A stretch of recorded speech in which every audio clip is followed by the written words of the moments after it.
Many first responders set the bar extremely high for themselves. Maybe what makes you great at your job, right? Or maybe what drew you here in the first place. Always asking yourself, what did I do wrong? How could I do better next time? This is admirable. You're striving for excellence when serving our community. However, this personality trait can also backfire sometimes when it's too loud. It overpowers all of your other thoughts, or it even shows up in unhelpful times, such as following critical incidents. Too big, too loud, this can actually chip away at your resilience. Thoughts like these can even set you up for things like anxiety, depression, intrusive thoughts, unnecessary feelings of guilt, hopelessness, even a sense of failure.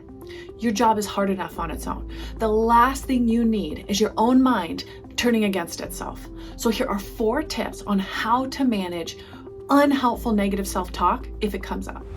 Look for the reframe to help you move forward. Try taking some of that really negative, unhelpful self-talk and changing it into something a little bit more positive, or at least more balanced. Instead of saying, I failed, try telling yourself something like, that was a challenging circumstance. I made the best decisions I could given those challenges, but what can I learn from it? And focus on the takeaways for you. Just shifting from completely negative to at least a more balanced perspective can really be supportive to your experience and help you move forward. Talk about it.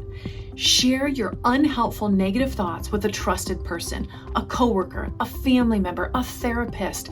Just by sharing this experience, it can oftentimes relieve some of the burden. Sometimes they can provide new perspectives. Sometimes they can just help challenge some of those negative thoughts you're having, but just not holding on to it can at times do wonders that people don't even expect.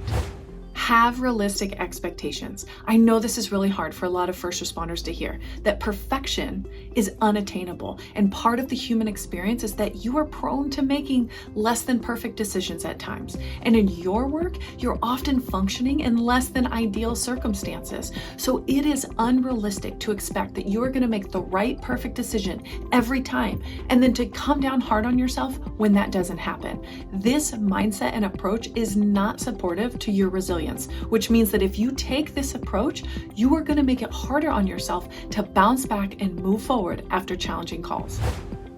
Have self-compassion. Look, the goal here is to treat yourself with the same kindness and understanding that you would a coworker or a friend. The truth is, oftentimes we're better at supporting others than we are supporting ourselves. So take a step back and ask yourself, what would I tell my best friend or coworker or spouse if they were in the same situation? And give yourself that same advice. Look, your job is tough enough without having to battle your own thoughts. By implementing these strategies, it can help you turn down the volume on that negative self-talk and support your mental health. For more information on how to perform your best and protect your mental health, check out the information in our Peak Performance Toolkit in your Cortico Wellness app.